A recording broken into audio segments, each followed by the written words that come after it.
On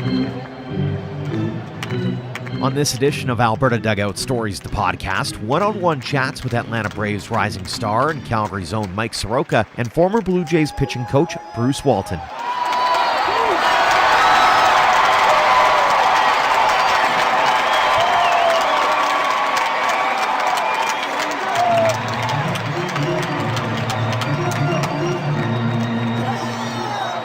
Welcome to episode 63 of Alberta Dugout Stories, the podcast. I'm Joe McFarland. A whirlwind winter at home is in store for Calgary's Mike Soroka. The Atlanta Braves All-Star isn't just waiting to find out if he'll be named the National League's Rookie of the Year, which he was named a nominee for earlier this week, but he's also started touring around our province, speaking at a number of events. This coming weekend, the 22-year-old will be the guest speaker at the Little League Alberta Coaching, Teaching, and Leadership Conference.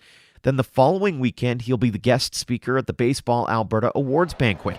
But let's go back to this past weekend where he stopped in Jeffrey Bourne's Sidearm Nation camp at the Coyote Den in Calgary.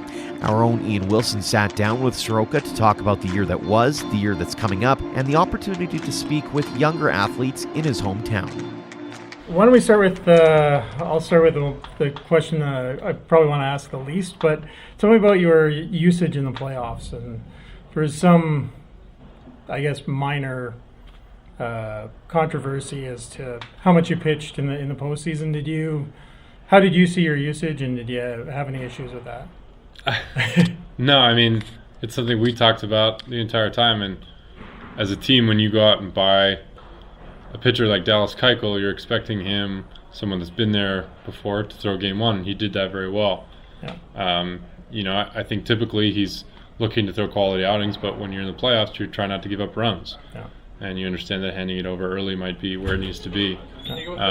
So it's really about being just a new type of pitcher for yourself and for your team. That's what matters. So he did his job in game one.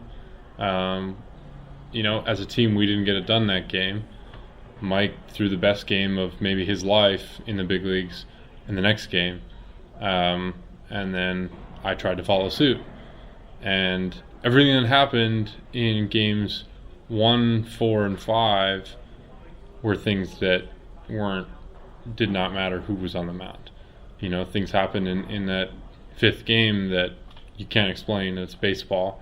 There was more, not to say that they didn't get their hits, but sometimes baseball happens and hits fall when they shouldn't. Hits are doubles when they shouldn't even be hits at all.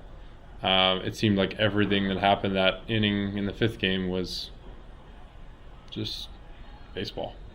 Tell me, I look back in this year for you. I'm sure you've thought about it enough. It's a crazy year. You had so much happen. You're a confident guy. You're a smart guy in terms of assessing your own performance. Walk me through what at the beginning, before the season started, it was like, this guy might be the fifth starter. Mid-season, you're in the All-Star game. End of the season, you're pitching very well in the postseason. Not to mention Cy Young talk, Rookie of the Year consideration.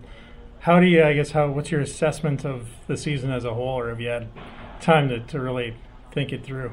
Yeah, it was a great year. I think you think it through as it happens. There's things like the All-Star game that take a minute.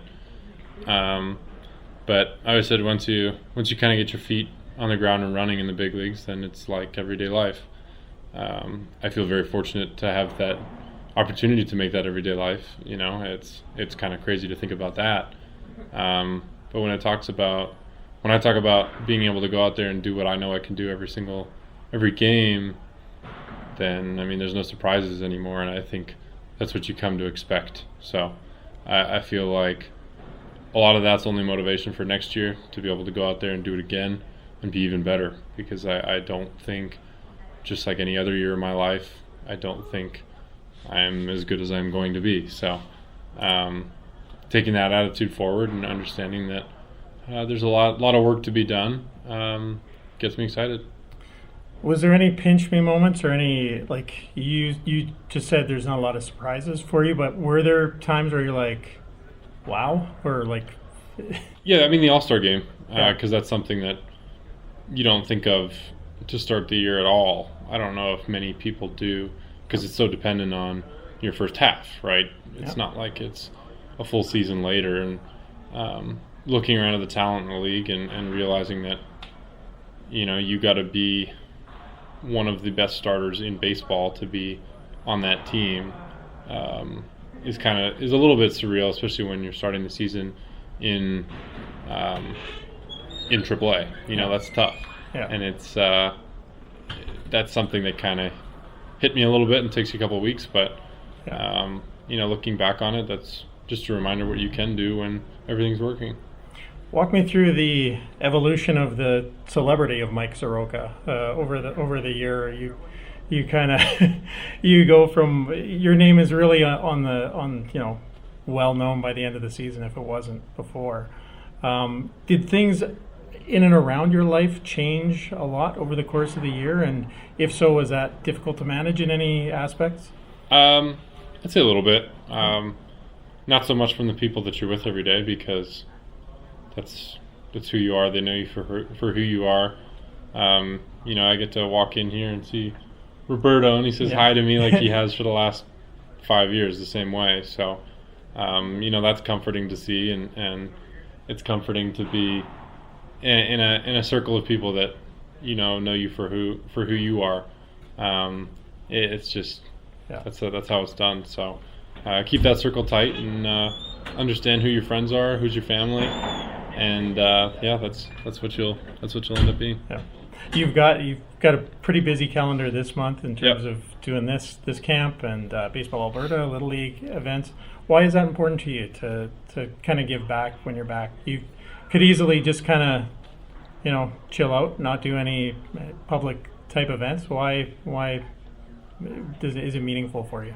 Yeah, I mean I kind of had that example in Chris Rietsma, and he was somebody that, although it was right near the end of his career, I think that there are some things that can be done to be able to kind of be that role model and be present. And there are some times where I'm going to have to step back and say, look, I need some time for myself, and try and not feel selfish about that, because ultimately, just like anybody else, your life needs to come first when you're 22 years old. Yeah. So I feel like being active is important, but definitely taking those kind of as they come and choosing which ones to be present at are going to be important. But being here for these little guys, just kind of showing that it can be done from here is important to just kind of spike that interest. What did you take away from? You had lots of kids coming through today. You're talking about your journey and your experience. What was there anything you took away from, kind of seeing how they responded to that? Maybe a little bit. I mean, definitely there's a lot more Braves fans in Calgary than there were before. That's nice to see. Yeah. I think just knowing that it's so close to a lot of these kids, it wasn't 6, 7, 8 years ago that I was in their position, and they can relate to that a little better than some guy who had done it so long ago, and it's just a different world. So, to be that for them is pretty cool. And like I said, I know how important it was for me to have a guy like that. So if I can be that for them, whether it's getting them peeked into high school baseball or college baseball or professional baseball, whatever it might be, that lets them love the sport. That's what's important to me. Last question, because I know you got a lot going on. What's kind of the priority in the roadmap for the rest of the off season for you? Same as it's always been: get better. I feel like a lot of people nowadays are scared to change things because they see results and they say, well, don't change, But now that you see the best in the game and you realize that change is a necessity to stay good, I'm excited to look at things that need improving, and things that I know I can get better at and want to get better at. And if that means I change my style a little bit, so be it. It's all about getting better, because to me, if I'm not getting better, then I'm only getting worse. So is that on this? Sorry, I know I said last question, but is that on the mechanical side of things, mental side of things, or just everything? Yep. Physical, mental, whatever it is. Does the award buzz, does that resonate for you, or? I mean, it's cool, especially the Players Award stuff. The Players Award stuff means a lot because it's among your peers, and that means they're taking notice, especially as a rookie. That's kind of cool because typically as a rookie you're kind of under the shadows until you've been there for a while. So to have that recognition right away from my peers has been an honor, and obviously to be able to look back at the end of it and see my name next to some of the names I grew up watching. That's pretty cool. One of the other guests at the camp was Bruce Walton. Interestingly, the former Athletics, Expos, and Rockies pitcher began his coaching career here in Alberta with the Medicine Hat Blue Jays back in 1996. A couple of years later, he was with the big league team, serving as the minor league pitching instructor, then the bullpen coach, and eventually the pitching coach. He saw some pretty good arms during his time with the Blue Jays, including Roy Halladay, Chris Carpenter, and Ricky Romero. After a bit of a hiatus from coaching, he found himself this past season with the Jacksonville Jumbo Shrimp. Quite the jumping off point for his chat with Ian. Why don't we start with you just coming off a season with the Jumbo Shrimp? Did you ever think you'd be a member of the Jumbo Shrimp? No, I don't know if you ever think where baseball will take you, but I was a Jumbo Shrimp and had a good year in Jacksonville. Yeah. Tell me about how that came to be, because you were kind of off from the formal coaching side in the MLB ranks for about five years or so. How did it all come about that you ended up pitching coach in the minor leagues again? Well, Gary Dimbo, he was with the Yankees. He was the hitting coach for the Toronto Blue Jays at one time when we first met. He's in charge of player development over in Miami, and he's been there for 2 years, and they're trying to turn that club into a championship club. They traded a lot of their premier players for a lot of prospects. He called me up, said he wanted me in Jupiter, and I ended up in Jupiter. Awesome. Tell me about the season. How did it go? The season was great. Had a lot of prospects. They had Sixto Sanchez from the Phillies, who we traded JT for. Just a premier pitcher. Jose Guzman, Sanchez. All these guys that I got are all people that are pitchers that we got in trades. And that's the nucleus of our rebuilding system right now. From the outside looking in, Miami takes a lot of heat. The Marlins take a lot of flack for some of those trades they made and some of the prospects they got back. You're on the inside kind of looking out with them. Is some of that criticism warranted, or do you just kind of look at what you have and work with it? We just look at what we have. We know what we have. Our premier players and our prospects and the players and pitchers that are going to make a difference for the Marlins, no one's really seen yet. Unless you go to Jacksonville, unless you go to Jupiter, unless you go to New Orleans. You go watch 2, 3, 4, 5 players on those clubs, and then you put them all together one day, and the Marlins are going to be pretty good. Yeah. Right now in Miami, it's tough going, but that's kind of how it goes. Was it tough kind of getting back into it after a bit of a hiatus from pitching from coaching at that level? No, not really. I worked with. I went to Iowa for a couple seasons with the Cubs there, and had a little experience with Kyle Hendricks and getting some guys ready for the major leagues.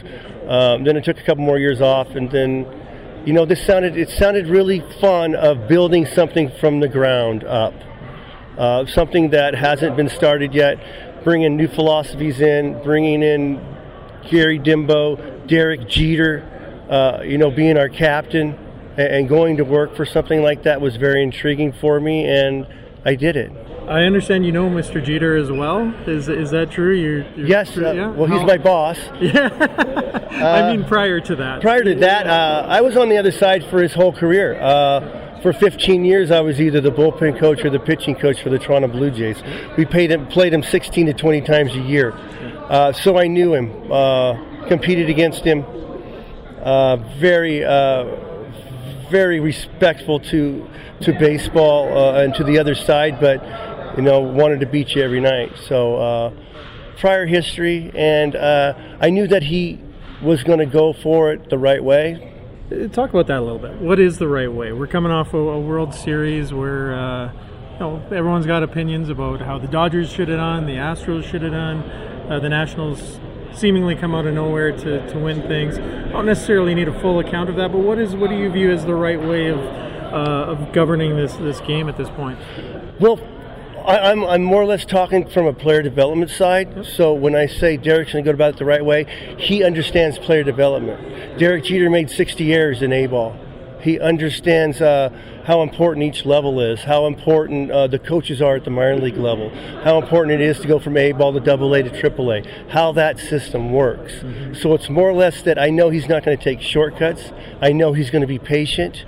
I know that he's sitting behind his desk, and if one of our prospects makes 50 errors, he'll understand it. He'll expect him to get better, but he understands the process of development. And are you back you're back for another season? I'm back for another season, awesome. Yes. Excited about it? Very excited. Yeah, this will be my third year. Everything's starting to take shape. A lot of the kids I had in Jupiter are now be in AAA. This wave's coming. We're a couple years away, so what I'm going to be really proud about, and hopefully it goes well, is in 2 or 3 years, all those kids in the big leagues I'll have had my hands on a little bit. Yeah.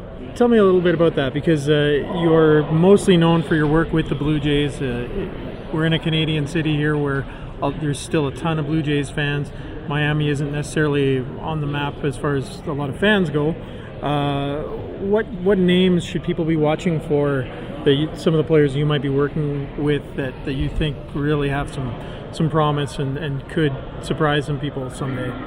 Well, yeah, I'm Sixto Sanchez, Jose Guzman, Cabrera. Those are 3 pitchers. You got Holloway, you got Rogers, we got Braxton Garrett. We got so many names and so many guys throwing the ball well in our minor leagues that we are acquired from trades or some of the draft picks that we've got lately.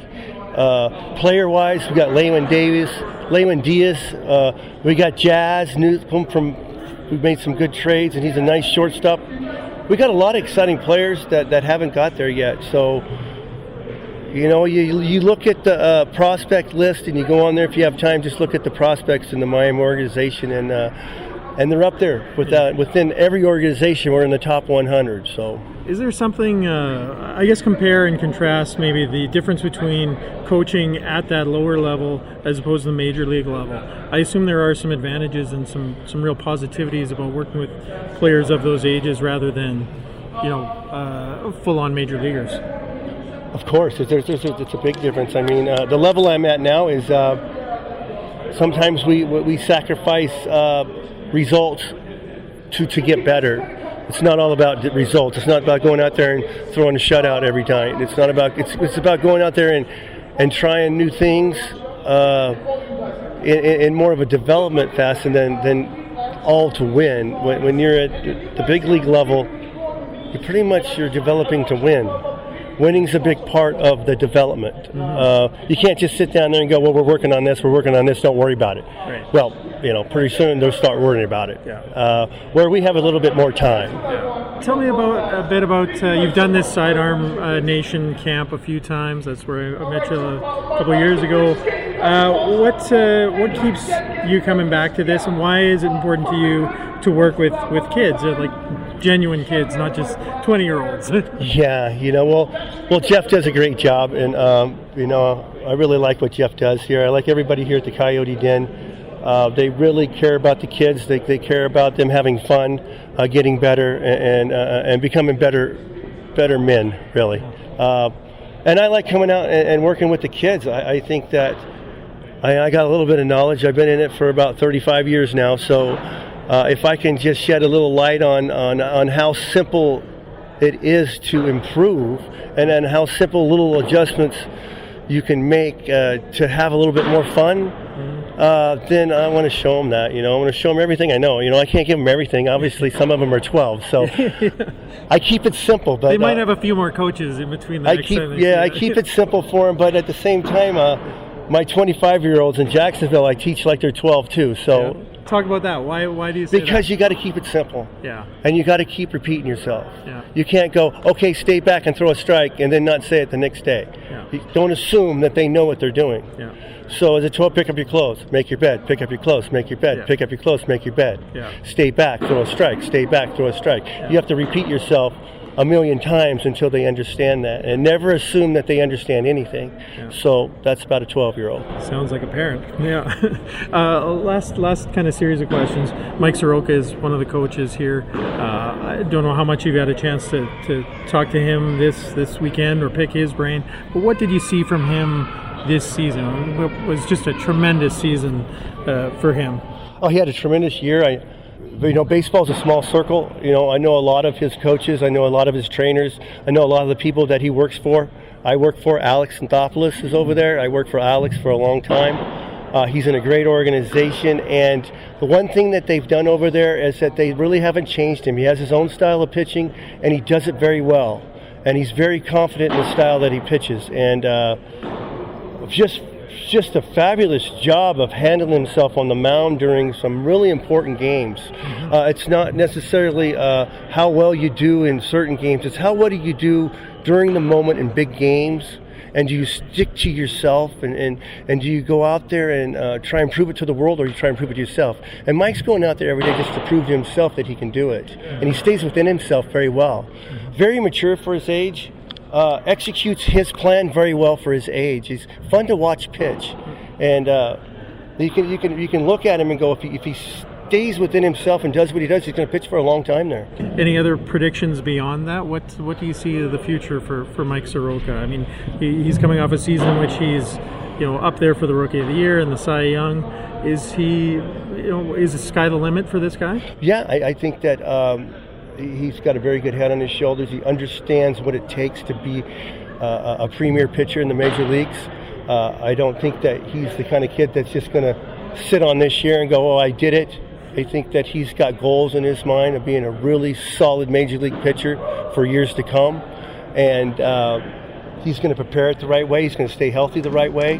And you just go day to day, and I think he's got that. And then at the end of it, however it's shaped out, it's shaped out. But very in control of his baseball career right now. Big thanks to both Mike and Bruce for joining us on the podcast this week. And as always, thanks to you for downloading and listening to the podcast each week. If you haven't already, drop us a rating and review wherever you listen. We are available on Apple Podcasts, Google Play, Podbean, and Spotify. Until next time, thanks again for all of your support, no matter the platform, of Alberta Dugout Stories.